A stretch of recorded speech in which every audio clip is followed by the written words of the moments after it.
Good afternoon. Thank you for joining us.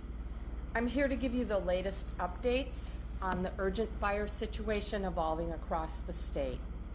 I'm joined on the phone by Oregon Department of Forestry Fire Chief Doug Graff, Oregon Chief Deputy State Fire Marshal Mariana Ruiz Temple, Major General Michael Stencil, and the Oregon Office of Emergency Management Director Andrew Phelps. I'm joined in person with Gabriella Goldfarb of the Oregon Health Authority.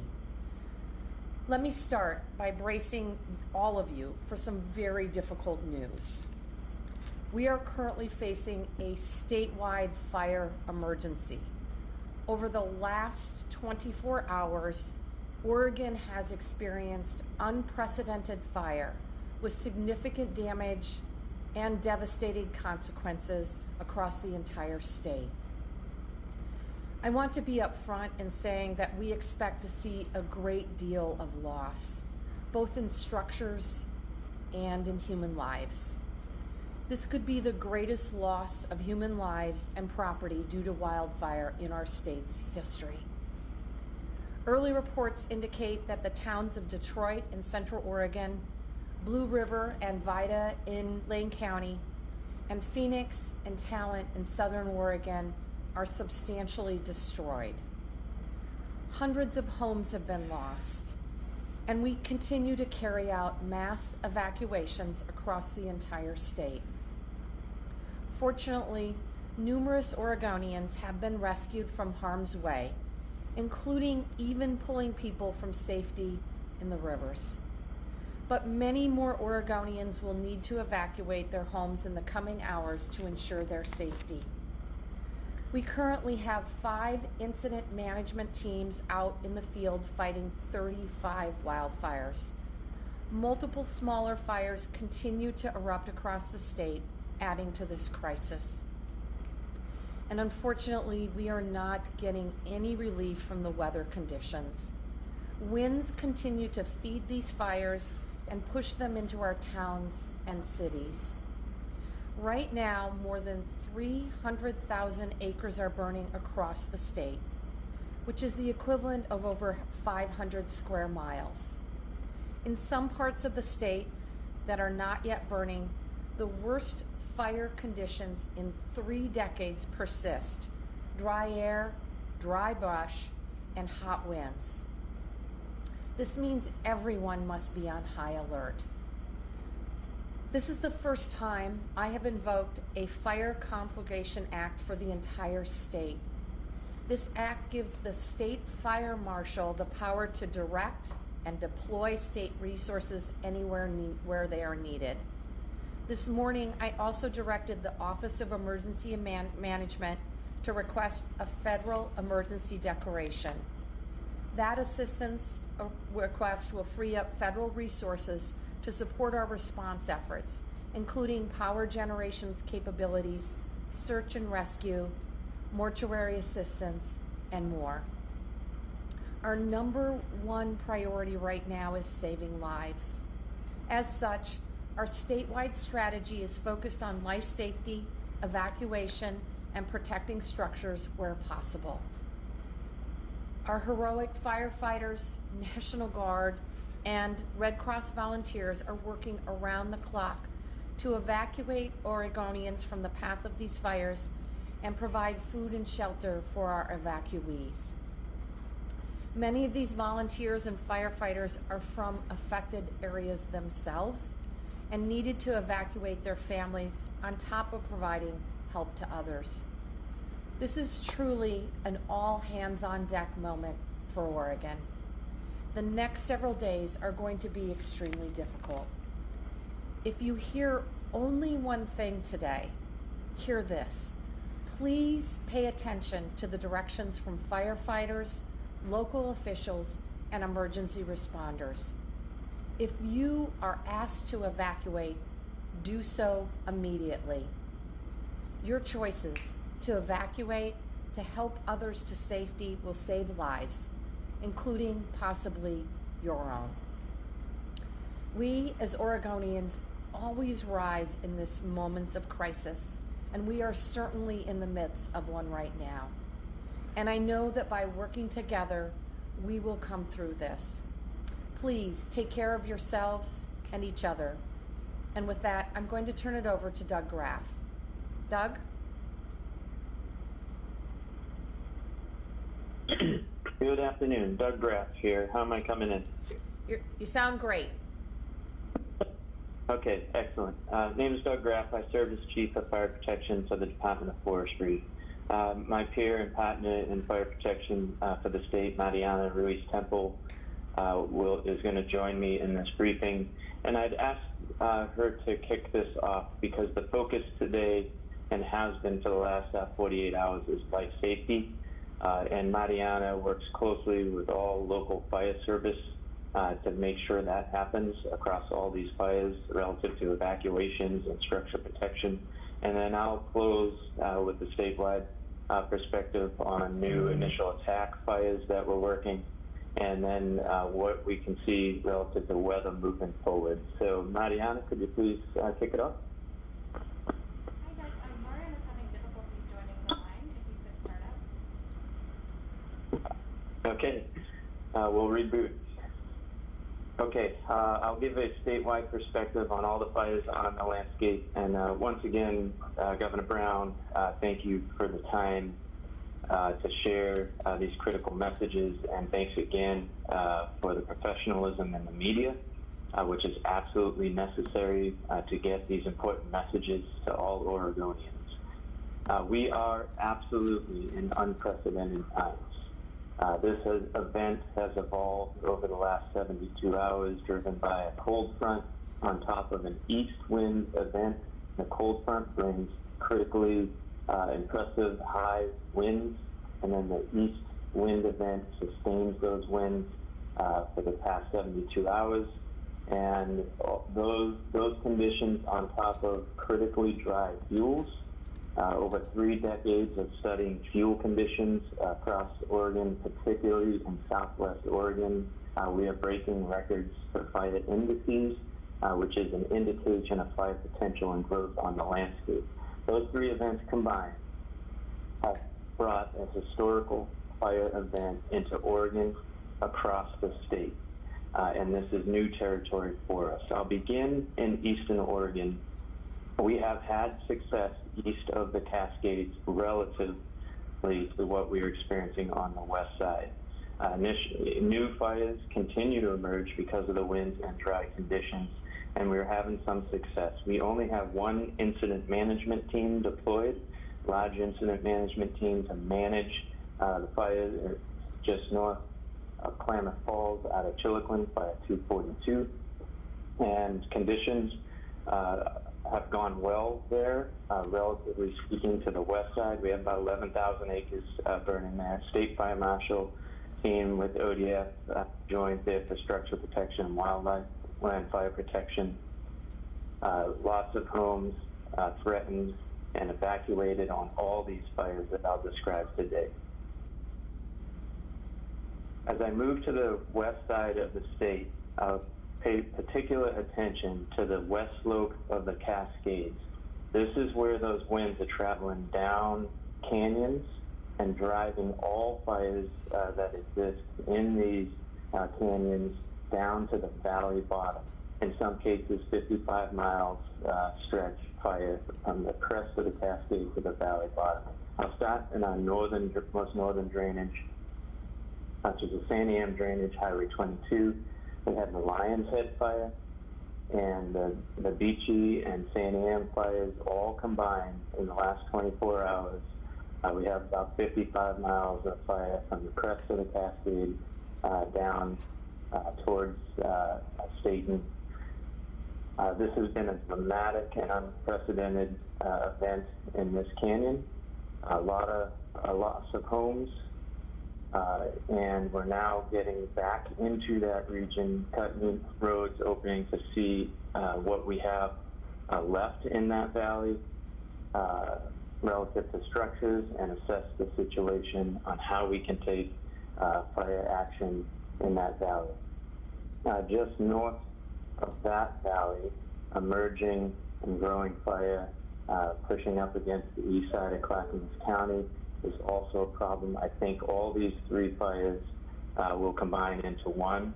By the end of the next 24, 48 hours, we will have 3 incident management teams to manage this wide expanse of fire, one on the east side of the Cascades, one on the west side, down Canyon, and one north to protect the Clackamas County side. Moving south from that drainage, we're entering into the McKenzie Highway. This fire is in the range of 100,000 acres, burning on Highway 126. This is the Holiday Farm fire. Once again, same conditions, winds driving down from the crest of the Cascade down these valleys. That whole valley is evacuated, the whole road system. Continue to work that fire. We have, again, ODF team and OSFM team structural protection on that fire. Moving further south to the drainage into Roseburg and Sutherland on the Umpqua Highway 138, another 100,000 acres burning.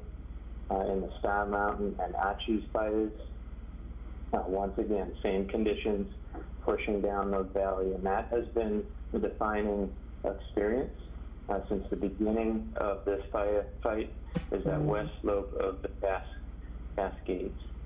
As we move to the west, in the last 24 hours, we've been picking up significant fire activity along the Coast Range and Southwest Oregon, Medford, and Ashland areas. I understand Mariana is on, so I'll let her fill in some blanks relative to homes threatened and evacuation conditions. But I'll close with fires in Ashland and Medford include the Alameda fire and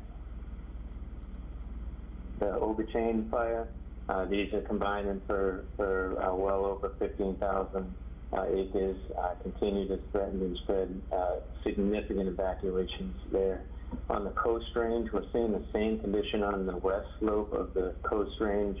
Winds pushing fires down into Lincoln City, which is causing evacuations, Bay City, the Tillamook County evacuations, and then fires stretching from the Coast Range all the way back to the west side, west of Hillsborough. So when we say a statewide event, absolutely no area in the state is free from fire. Mariana, if you're on, get at any specifics relative to those fires on evacuations, that would be great. Thank you, Doug. All right. Thank you, Doug. And so this is Mariana Reese-Temple. I serve as the Chief Deputy State Fire Marshal.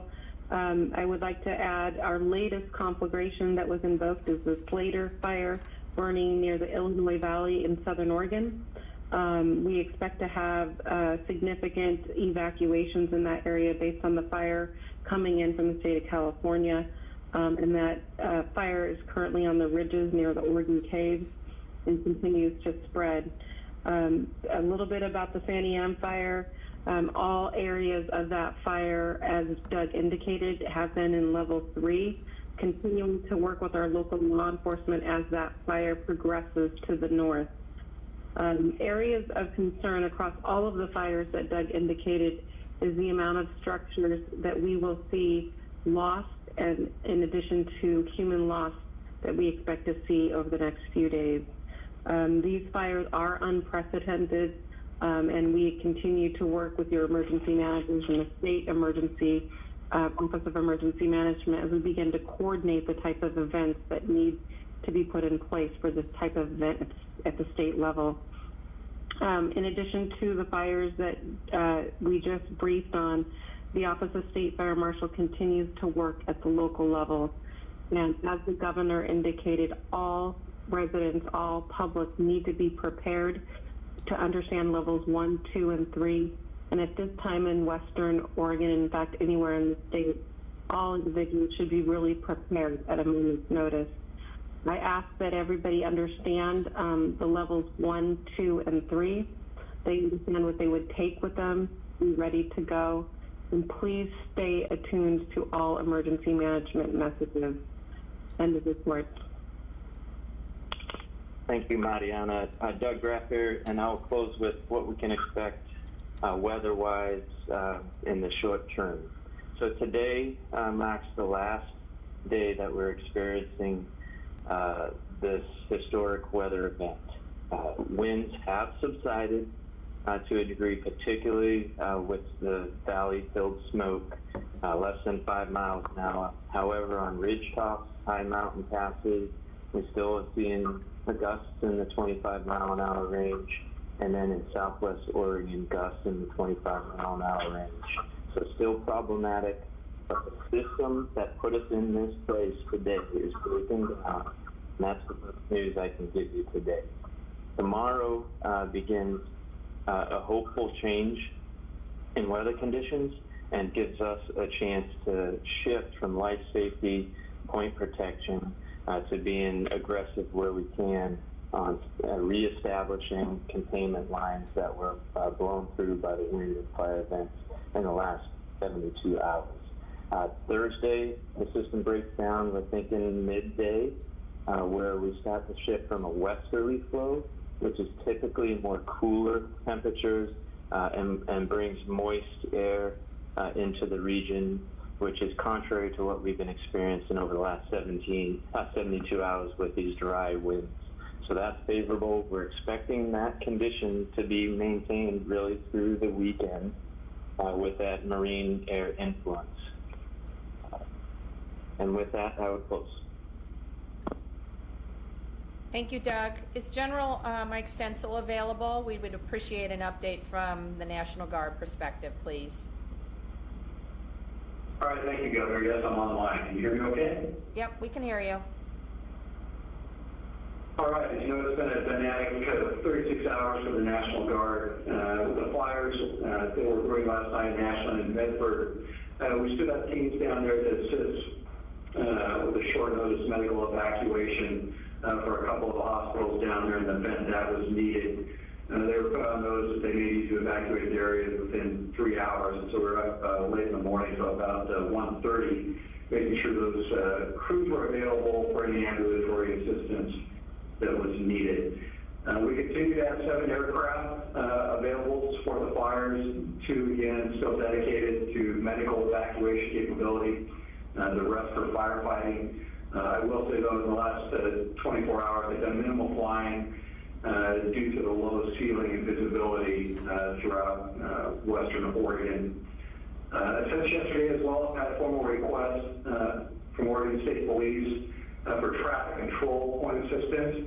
So we put out a request for a little over 100 guardsmen and man, a couple dozen traffic assistance points across the state to help protect people's property, those that had to evacuate. There's also been a request from OST for fatality search and rescue teams, and the event they're needed, so we're in the process of standing up to that unit.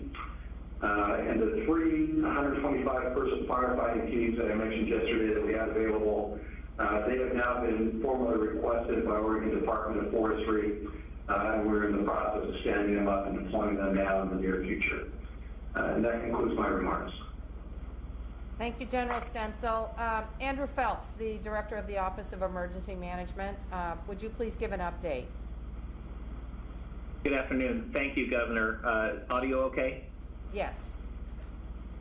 Thank you. I want to begin just by extending my gratitude to the entire state emergency response force that's been out responding to and protecting Oregonians from these wildfires, our firefighters, our law enforcement, our emergency managers, and especially our 911 dispatchers who've done incredible work notifying folks of evacuations, prioritizing calls for service, and helping Oregonians get to safety. The 911 folks really deserve a tip of the cap for the response that they've done throughout this wildfire event. The State Emergency Coordination Center remains active in connecting counties, tribes, state agencies with our federal partners. As the governor mentioned, the state has made a request for a federal emergency declaration to provide additional federal resources to the state of Oregon to help with the response to these fires. This will include search and rescue. It'll include mass care, sheltering, and feeding support, as well as an incident management assistance team to be located here at the State Emergency Coordination Center. We want to acknowledge all of the volunteers and firefighters and everyone who's actively responding, and the fact that many of the folks that are supporting response efforts, including shelter employees and staff and volunteers, those folks are also being impacted by this fire. We've had a number of responders report that their families have had to evacuate while they're off responding. So we need to be cognizant of the stress that our emergency management system across the state is under due to the impacts of these fires. Oregonians are asking how they can help if they haven't already been impacted by this fire. We know Oregonians want to lean in and help other Oregonians. At this point in time, the best thing that folks can do are to support the communities that have been impacted through financial donations to relief organizations that are actively responding and will be responding to these disasters. We recommend Oregonians visit the Oregon Voluntary Organizations Active in Disaster website, or ORVOAD, and that's orvoad.org. We'll provide additional information from OEM and release later today. These organizations include the Red Cross, Team Rubicon, Salvation Army, Southern Baptist Disaster Relief, and other organizations. We'd also recommend folks consider donating to response-specific organizations like the Wildland Firefighters Fund. Other ways that Oregonians can help, we've said this way too many times this year. If you're in a safe place, stay home. Reduce the impact of being out on the roads and taking up resources that our folks that are evacuating need to evacuate safely. If you're in an evacuation zone, make sure you're ready to evacuate. Know where you're going to go and what you need to bring with you. Above all else, our priority remains life safety. Please heed warnings of emergency personnel. If you're under evacuation orders, follow those orders. Go where you've been directed to go to evacuation points, and make sure you're prepared to leave as soon as possible. Once that level 3 go evacuation order comes in, there's no time left. You need to get out and get to safety. We also encourage Oregonians to take advantage of the Red Cross's Safe and Well application or website. This is a way that you can work to notify family and friends that you've evacuated and you're safe. You have control on that website over how much information is shared, from your name to your address and how you evacuated. But we want to encourage folks that have evacuated to register with that system. That's going to help us too, identifying folks who may be unaccounted for during these wildfires. If you haven't already registered for online county emergency alerts and notifications, please do so.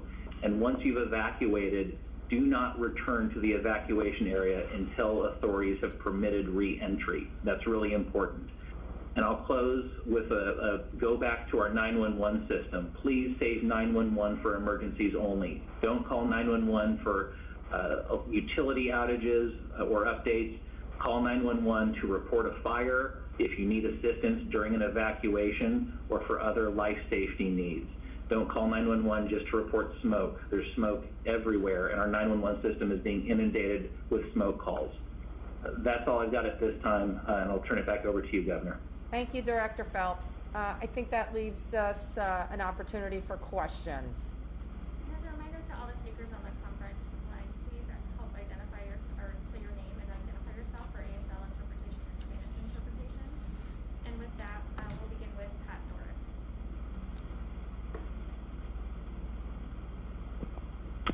Yes, thank you. My question, Governor, or whoever can answer it, how many people are missing and how many are feared deceased? Mariana, are you available to answer that question? I am, Governor, thank you.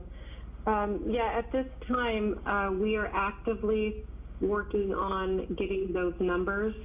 We are actively still evacuating individuals on the San Am complex fire.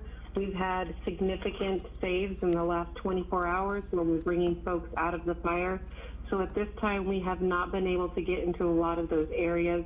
We do know that we will expect to see those, and we're coordinating with the state ECC on how we're going to be able to track that and communicate it. But right now, we are in active firefight on many of these fires, and quite frankly, not able to even get into some of these areas. I would expect to see numbers in the next couple of days.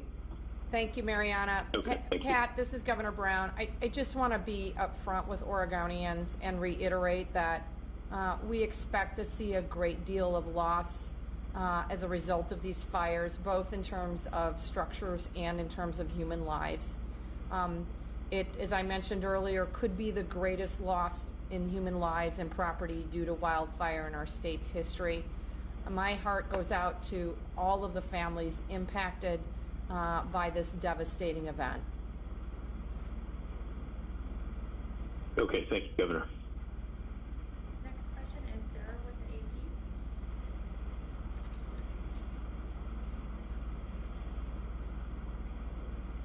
Sarah, are you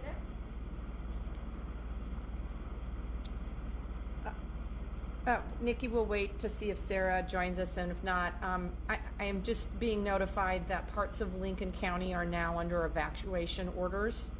People should check with their local authorities and evacuate immediately if they are in the evacuation zone. You can check on your county's emergency management website to find out information in terms of your area. With that, we'll go to Gary. Gary Warner. Yes, hi. I want to ask about the absence of the CH-47 Chinook helicopters that would normally be available for the National Guard to use that are in Afghanistan. How are you backfilling those spots, and is it a problem having them overseas? Major Stencil, would you like to pick up that question, please? Hi, Gary. Mike Stencil. Those aircraft are currently deployed, it sounds like over to the Middle East and Europe in a combat role. Right now, up until this point in our response, they haven't been needed. I defer to Doug Rapp on that call. But all of our aircraft at this time are able to meet the needs. In the event that we need additional capacity, we're prepared to reach out across the other states under emergency mutual assistance agreements to bring in additional assets to this area. Thank you, Thank you, General. Doug. Go ahead, Doug. Doug Graff here, Chief of Fire Protection, Continental Forestry. Since the governor invoked the declaration of fire emergency close to 3 weeks ago, we've accessed, as needed, National Guard assets, including helicopters, and we've utilized the Blackhawks. These are the Type 1 helicopters, equivalent to a Chinook, which is a Type 1 helicopter. This is probably the most we have flown historically in National Guard helicopters. I think we're well over 150 hours on those aircraft. They've been flying for 3 weeks. Today we have 4 available, which is about the max I've ever seen available in-house within Oregon, and as the General stated, they can access more. The challenge currently in the last 72 hours relative to flying, and the General alluded to this, was the high winds really puts aircraft on the ground, so inability to fly under these conditions. And now we'll be facing with the smoke conditions. We also can't see the fires under these inversions as the smoke settles in. So we've had access as needed to aircraft, in large part also because the federal government invested in 36 additional helicopters at the beginning of this fire season, and that's been a tremendous asset for us to date. So strong position relative to aircraft availability, and unfortunately conditions that have limited their use recently. What was that helicopter, federal aircraft? The U.S. Forest, Doug Graff here, the U.S. Forest Service added 36 additional helicopters to the national fleet this year, and that's been unprecedented from previous years. The key driver for that motivation was the conditions of COVID nationally, and really focusing greater attention on minimizing widespread of large fires across the nation. And of course, that's been successful up to this unprecedented weather event. Thanks, Gary. And next we have Claire Whittaker. Claire, are you there? Yes, hi. Governor Brown, my understanding is that the Santiam Canyon fires were caused by falling trees that knocked down power lines. I wondered if you can explain why electric power wasn't preemptively shut off in Santiam Canyon. For most of these fires, the situation is still under investigation. It will probably take several days, several weeks. Mariana, can you talk a little bit more about the details, please? Yeah, so the Beachy Creek fire earlier on was about 500 acres, and with the significant amount of winds, we did see down to transmission lines, power lines, that started multiple fires. But in terms of understanding all of the components about it, of that, we are doing active investigations. We do see the fire did grow to 159,000 acres. It is now merged with the Lion's Head fire, and we are calling that fire the Santiam fire. But we expect to see more work on those investigations. The team did, throughout the night, work with power companies and did implement power shutoffs throughout the evening. And was that last evening or another evening? Yeah, thank you for that question. It was during the initial evening when we were seeing the fire spread. Monday, you mean? Yes, sorry. Yes, during the evening when we started to see the fire come into the canyon, we were working cooperatively with some of the utility CUCs to get those shut off. Okay, thank you. Thanks, Claire. We're going to go next to Les Sites. Les, are you there? Two questions. Are any of these fires under control, or are every one of them considered out of control? And if they are out of control, what's the prognostication for when you might get control? That's my first question. The second question would be, you've activated the structure task forces, and I know a number of crews are up in the Santiam Canyon. What is their responsibility during an active fire in an evacuated area? Thank you. Thank you, Les. Chief Graff, are you able to answer those questions? Yes, this is Doug Graff. I'll take the first question and then defer to Mariana for the second one. The first question is relative to these large fires that we described on the landscape and that we're hearing about regularly. Their potential for containment. How well are we doing corralling these fires? And we are having limited success, very limited success. These fires continue to spread given the weather conditions. So most of these we would put at 0% containment. And as we build confidence that we're starting to get our arms around these fires, we'll increase that percent containment. But everything we're describing today relative to the large fires on the landscape, we're at 0% containment. And that's not going to change until we start seeing a break in the weather tomorrow, midday, as I described, where we can start to reestablish containment lines on these fires and start to push back. Right now, it's been a 100% life safety and point protection strategy, and my highest hope is midday tomorrow we can start to see that turn around. What I would like to highlight, however, there's hundreds of other fires that we don't hear about. And one, for example, out of Umatilla, 9,000 acres, and we have that 90% contained with dozer lines around it. And that's a fire that just started a few days ago. So there's a lot of fires that we're having success on. Those are the ones you typically don't hear about. Success rate is in the range of 96% statewide at keeping fires at 10 acres or less. And I turn to Mariana for the second part of that question. Thank you. In regards to structural protection and our structural crews, our primary objective on each and every one of these fires that we're on is evacuations, answering 911 calls, and continuing to look for individuals who need assistance. That is our number one priority on each of these fires, is reaching the individuals who need help. As we move into these fires, or into the days on these fires, we will be transitioning to getting into the areas that we have not had access to. So crews on the Santiam fire are continuing to look for ability to access areas that we have not been into and continuing to look for individuals. Again, primary is evacuations and looking for individuals that need assistance.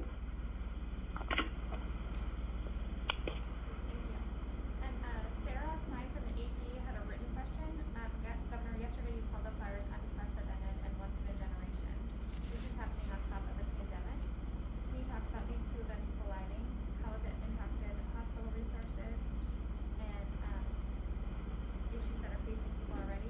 Also, residents have spent months battling the pandemic, many struggling financially and mentally. What would you say to Oregonians as they face another tragedy in great uphill battle?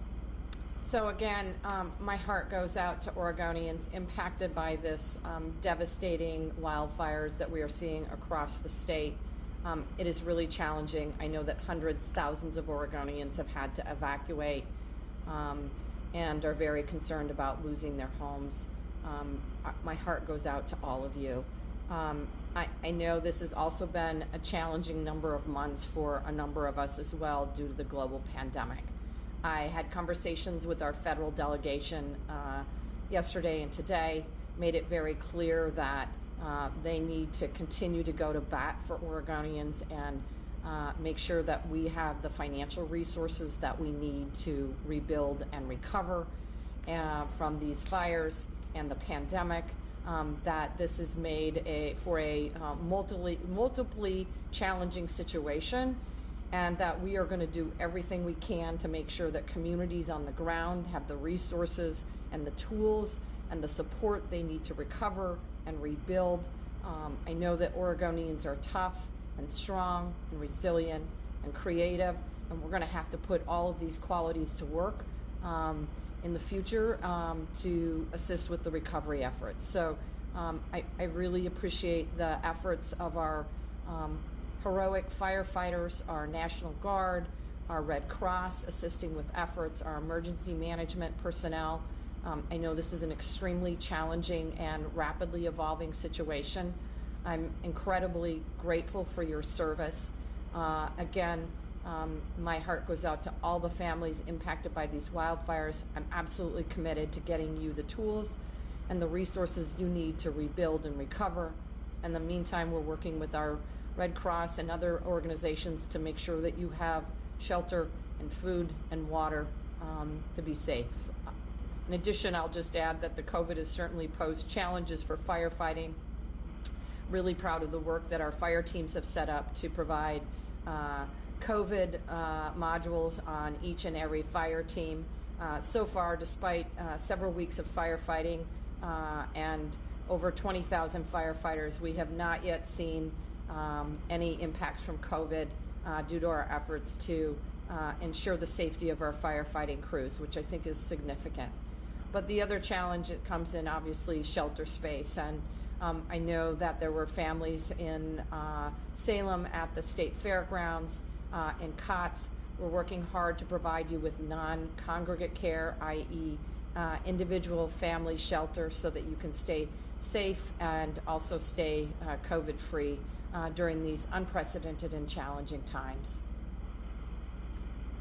We have time for just a couple more questions. Next we have Ted from the Oregonian. Ted? Hi, thank you. Doug, can you add some detail to the deployment of resources in terms of how many firefighting crews or individuals are on the ground, how many aircraft have been deployed, and I'm wondering, is there a deep strain on the resources that you do have, given, the conditions in surrounding states, as well as, COVID in general, and does the department have the money to pay for this at the moment, and how does it access those resources? Ted, this is Governor Brown. I will just say we will make sure that the department has the resources they need to fight this in every step of the way.